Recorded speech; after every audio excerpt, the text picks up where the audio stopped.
Good evening to you and welcome to Africa News Network First Fast Live. We're back in studio and it's good to have you. You're welcome to join us on social media, stream live on our website as well. My name is Cindy Mabi. Now, sex work will soon be legalized in the country.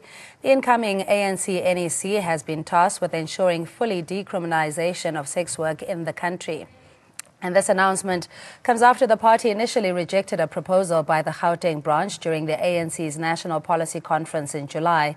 Women's rights organizations and the Joint United Nations Programme on HIV and AIDS is calling for sex work to be decriminalized as part of ensuring delivery of safety, security and good health to people practicing in this trade.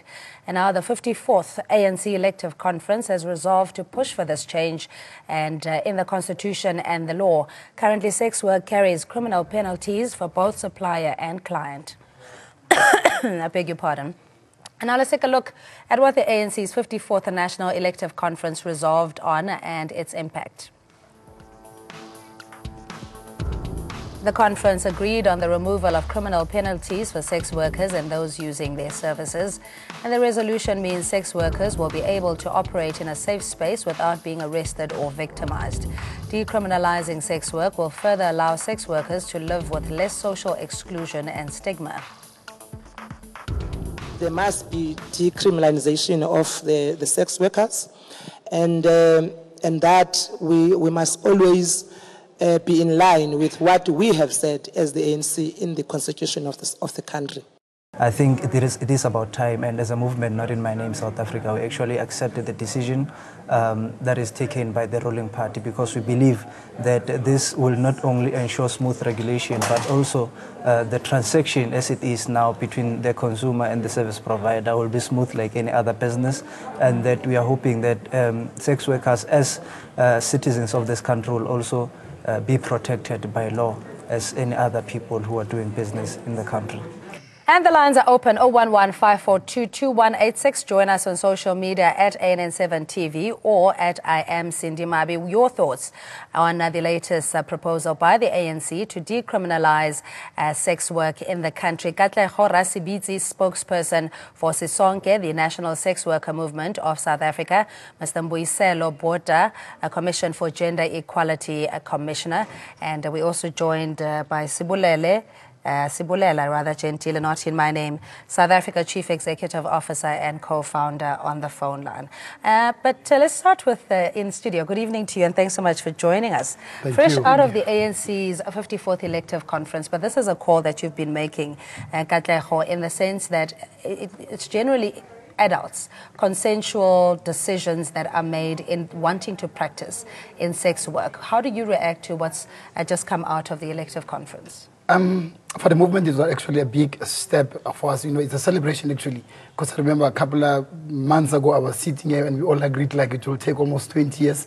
We didn't know by December this time, you know, it will be a celebration to the sex work industry. And we accept, you know, what the ANC has done, because out of the 70 other organizations, including COSATU and FEDUSA, you know, ANC is the latest Christmas party for us. So it's a huge jubilation for the sex work industry that ANC finally, you know, they tend to you know, focus on decriminalizing, fully decriminalizing sex work. Remember, in 1997, in their 70th conference, decriminalization also put into place, but it was not considered. But for the first time now, ANC is bringing it on board. So we are happy, and we are going to put pressure that, you know, they deliver, because implementation is part of what we're looking for. All right, Mr. Bota, from the Commission of Gender Equality, the contradictions that we're living with in the choices and freedom that people have in the Constitution vis-a-vis what is practiced in society, high levels of gender violence, women abuse, human trafficking, and objectifying of women. Your reaction to what has now come out in terms of support for decriminalizing sex work? Well, I think for us at the center, it's about agency, women's agency. That it's about their bodies. That no one has a right over their body. It is them and only them who have a right to decide as to when, how to have sex, with whom to have sex. So for us, it's our position as a commission is predicated on the notion that rights are not, rights are indivisible. You can't say, Cindy, that these rights I would protect them, but these ones I will not protect them. But we also think that when it will go a long way in ensuring that this society begins to a different type of thinking. How do we then deconstruct even the language, how we treat, as you rightly point out, how we treat women or sex workers in particular? The bias, because for us it has always been this one-sided, which is lopsided. It's one-sided, lopsided, because it targets only women. Yeah. Mm. And I suppose in terms of the working environment, in ensuring that there is safety, protection, and no victimization, especially from law enforcement, what does it mean in sex workers? And we're referring to those that prefer to get into the industry and not those that are lured or somehow coerced into getting in the business. How do you ensure that the industry in itself is regulated and it protects the vulnerable, those that find themselves in not wanting to be there but that are forced to do so? Firstly, by decriminalizing the industry, completely remember the selling and the buying, it's criminalized. So it will make women who are forcefully doing what they do not want to do into the industry, like in terms of the labor laws that are, are insane, they're able to speak out. If, like things like rape, if things like whatever in brothel that she works with, she'll not be ill-treated. She'll be able to come forth and say, wherever that I'm working, these are the conditions. So because of I'm no longer regarded as a criminal in the country, they're able to form their own caucus committees whereby they can come forth and say, enough, it's enough. Remember, Cindy, these laws are like 60-something-year-old laws, and they're still focusing on a black woman who struggles to make Panda Pusher player. Panda Pusher player, but so it doesn't apply, you're saying, to the upmarket madams? Or no, they're not. Our madams are not considered by the police, because remember, the police are the worst kind of perpetrator for now, when it comes to black women. Remember, the history of a black child, it's a sad history that we don't want to go into today. That's why we find lots of black women today, after 6 years, they find themselves into sex work. So we need to protect women and also not focus on protect also the buyer of sex. So if you're an adult, there's a consent, then your body, your business. Yeah, but I think Mr. Botha, we beyond the point of taking the high moral ground as a society, if you look at the moral fiber generally, in lawlessness, in the high levels of heinous crimes against the most vulnerable, the level of brutality of femicide and spousal abuse. One legislation is abortion, for example. So if sex work, if we could tolerate and accept that women have a choice of terminating a pregnancy, then why is it such an issue with this? But you see, Cindy, it's about. I don't think it's correct that we have passed that, the moral highness, the self-preservation. I think mainly it's about how religion, how morality creeps into it, that this is sinful, you see. And then we must remember that this is the same as how the whole world treated HIV/AIDS. I mean, the stigma was because sex has always been considered as something that is abominable, something that is wrong, sinful, immoral. So the minute you remove, the sinfulness part of it, you may find that, in fact, even those that are buyers would feel free to come, to the fore and then, declare. So the point I'm making, Cindy, is that I don't think that is a country. I mean, if you listen to, you read social media, you listen to talk show radios, I mean, predominantly it's about moralizing, it's about, someone would tell you that, look, and they ask these rhetorical questions such as, can you allow your daughter to say that I want to go into a prostitution profession, which presupposes that there is something inherently wrong or sinful. So I'm just saying that we have not, look, South Africa is 99.9% of South Africans are Christians, highly religious, highly conservative. But what anchors society then, Mr. Botha, if you're saying we can't use the doctrine of religion or value systems and beliefs in order to discern between right and wrong and how you Cindy, I'm not suggesting that we should move away from the morality and the religion. All I'm saying is that live and let live. Our view that as a commission is that it's important to say that the element, and this should be central, Cindy, that it's about the agency. It's about the woman's right to choose.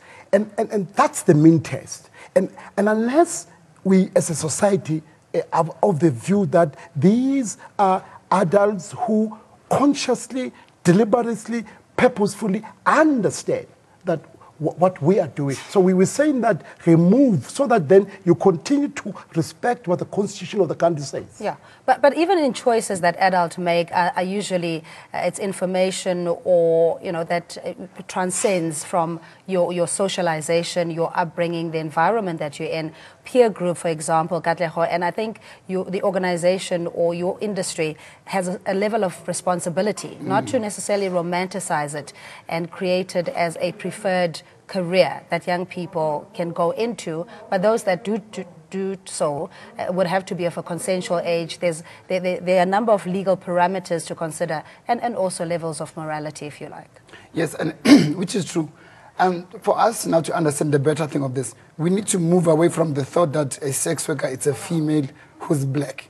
Because it's broad, we're talking trans people, transgendered people, intersex people, we're talking men who are straight, we're talking married men, you know, who are into sex work. So we need as a society to start thinking beyond a woman who's black, because that's how it was portrayed. It was, you know, it was inserted in our brain that sex work is a woman who's black. But the minute we move beyond that as a society, then we're going to understand the concept that we want sex work to be decriminalized and that the working industry to be regulated in a way that people are able to complain of any irregularities. I'll make one example, Cindy. I would always like to pull this one. You know, the Rosetin Ville couldn't have occurred. The Rosetin massacre where almost 16 houses were burnt couldn't have occurred if only sex workers were decriminalized, because sex workers themselves, they're going to able to work with the CPFs and the SEBs hand in hand. Like, officer, look, where I'm living, there's a drug dealer. And the police are able to go and raid and arrest whoever that is breaking the law. But sex workers at this stage, they cannot do that.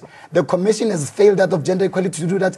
Like, for almost 20 to 13 years, we were waiting for So these we'll things to test come. whether the decriminalization will then curb crime or other crime that are associated with. Yes, it will definitely curb crime. It will reduce crime. It will reduce HIV, new infections, because sex workers are being raped. Clients, you know, they do as they please because they know nobody will do anything about it. So when we speak out, then that's when people will come and say, you know what, prostitution must be abolished.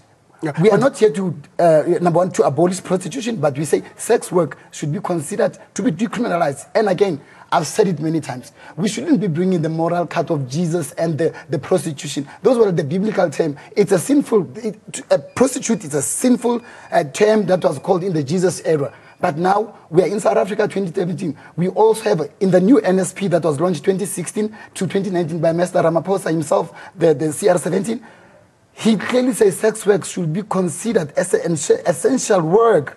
So it clearly shows that as South African, our wording starts to change. Yeah. But also in society, again, it's the positioning. It's about choice and not necessarily to impose. That's why there's funding to fight stigma. That which you feel strongly about. That's why there's funding to fight other stigma people, around. yes, like if the other Global people Fund see now. it, Let me tell you what you don't know. The Global Fund now, they're at the radical change to fight stigma around MSMs and the sex workers.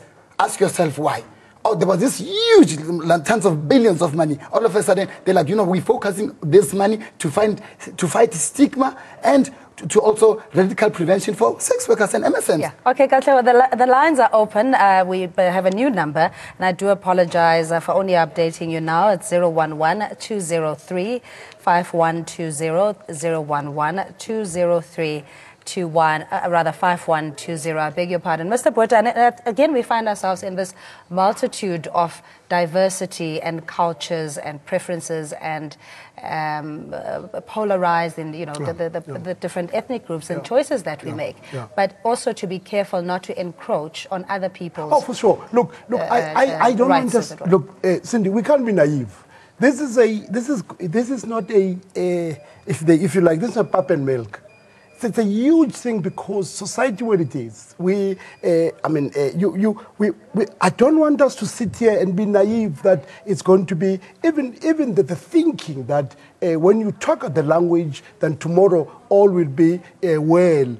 Because you have entrenched views. You have people who, and we must as a society, bring along everyone and understand and hear whether we may not look as a commission. We don't agree with how, in some instances, police you treat commercial sex workers. We don't agree mainly because there's an element of in our work as a statutory body that looks towards eliminating GBV, HIV in this country. We are of the view that we must take society along, but that's not going to be easy now, Cindy, because of these entrenched, to use your words, polarized views. And traditional leaders, religious leaders, business leaders. Still a debate to be had. So absolutely. It's not a law, no, it's not have been promulgated at the moment. Bismarck in Pretoria, good evening to you and thanks for joining us. Good evening, ma'am. How are you? My name is Bismarck. I'm calling from Pretoria. Yes, definitely, I'm against this decriminalizing sex work. Why? You know why? Because they are looking at the good part of it. They are not checking on the bad part of it. Of course, right, as the commission says, a woman has the right to decide about his body. How about when she's sick? The main point here is not about the government or the law of being against women. It's about the safety of women. And many women will be trafficked. Whenever South Africa says now sex work is legal, many women will be trafficked to South Africa, and the killer diseases, there will be an addition to killer diseases. As we know that most of men that don't like condoms, that we know it. Women will be forced to say, okay, I've paid you, I've got to have sex with you. Without any condom, then how many diseases will be in South Africa? All right, Bismarck, thank you so much, saying that he's totally against that. It will just aggravate the situation of female and human trafficking and also sexual abuse and leading to sexually transmitted diseases. Mangoba in Johannesburg, good evening to you. Siyaphila singezwa nini baba? Hey, ngidiniwe sisi, ngidiniwe kwaphela ngisho isingizwe sini. Hey, nimi loyo, mina sengizofunda nesivende. Akukho kunye kumele mekonje. Sindi kahle kahle uhulumeni wethu eSouth Africa akasifuni. Sindi akasifuni uhulumeni wethu. Just imagine if this was your sister, if this is what was your kid, and tell me ukuthi if kuukuthi ingane ikhula ibona umama enza into eso kuzokwenzakalana eSouth Africa. Like these things in between Zogvota Cindy, I think I'm a South Africans, and some time ago I did said with this democracy thing, it doesn't work for Africans. This is it's not a matter of discuss. We don't need this Cindy. If we go to ANC then it's enough, Cindy. Yazi inkinga ayikuphi bhuti wami ngiyakuzwa nje ene siyavumelana inkinga ukuthi abantu bane choice kunalento esibiza constitution. In other words, if people choose to go into this profession which is as old as the hills, sex work, then it is allowed in the constitution. It's something esifanele sikhulumisane ngayo. We cannot ignore it, and it is what it is. Now that's the problem in the constitution when it was created. But yes, we agree to this. Because Cindy, what happened is you found people who cast voting. They don't decide, but people who decide what must be done.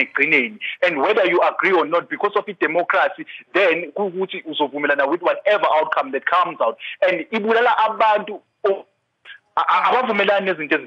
all right, Mangoba, thank you so much. Siyabonga kakhulu. Mangoba calling us from Johannesburg. Just a response from you, Katleho, especially from the part of the majority rules, that whatever goes, and also the right of protection of minor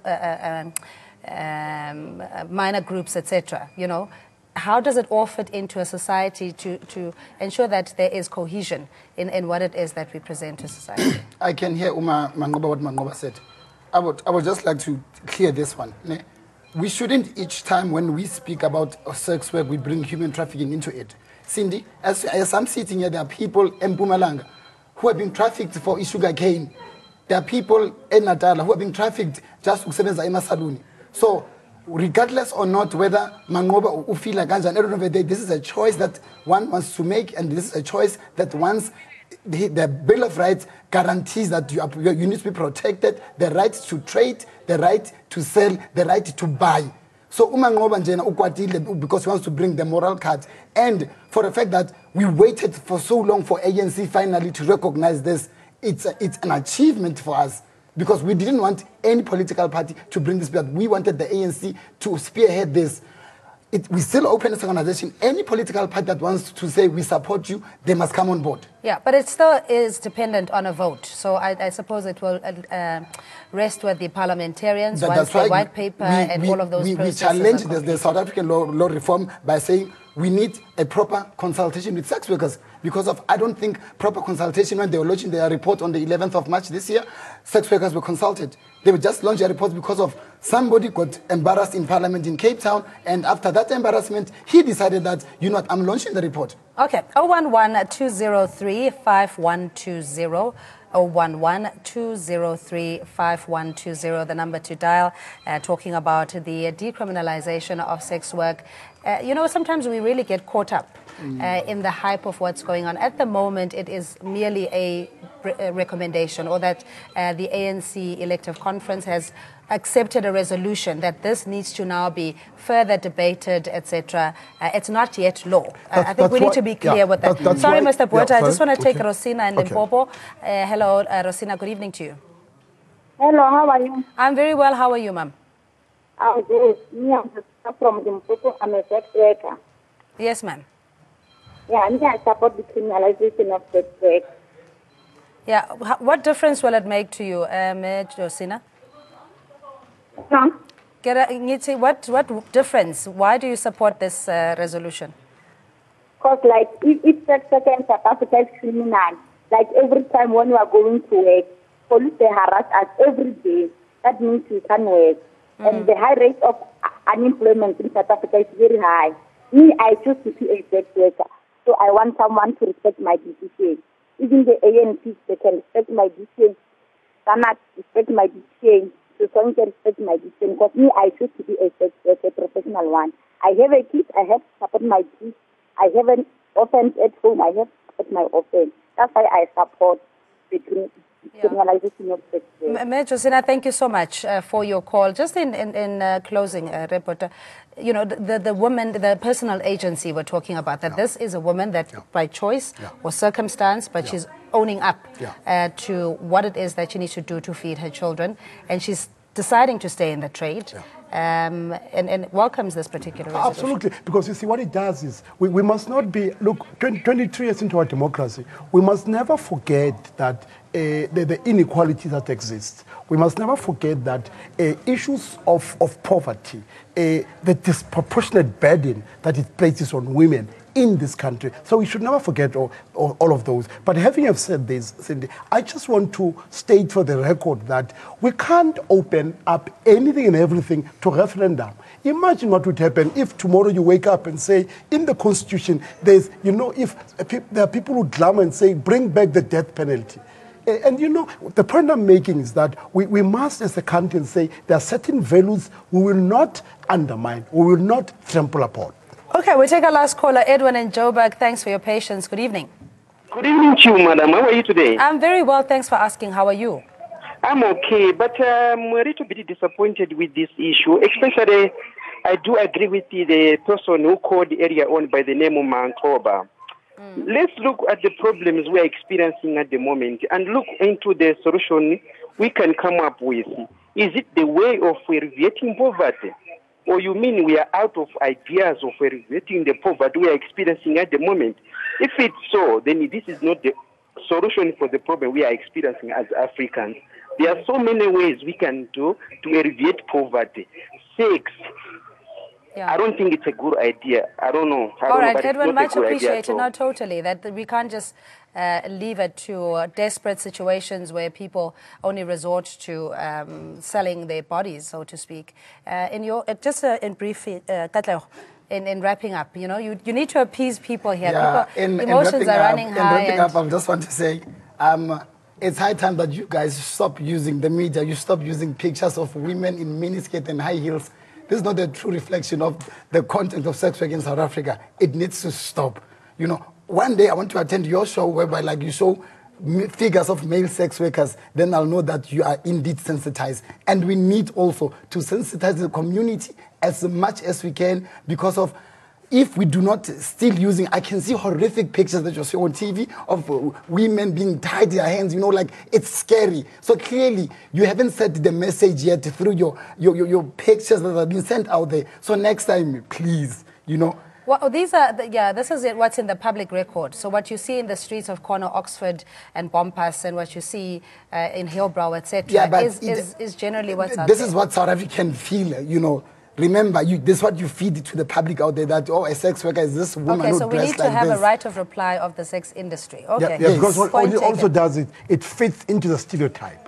You know, because when you have at the subliminal level, that's how people will react. That this is how it looks. You know, you actually are you're objectifying somehow. All right, so we're going to tell you petrol. Okay, well, we'll ventilate this a little bit more. As it is at the moment, it's just an adoption of a resolution. It still will have to go through the legal test and legal master before it becomes law. So thanks indeed to Katlego Rasibitse, a spokesperson for the Sisonke National Sex Worker Movement of South Africa, the Mbuyiselo Botha Commission for Gender Equality Commissioner. And thanks indeed for calling in as well. We'll take a quick break. We'll see you shortly.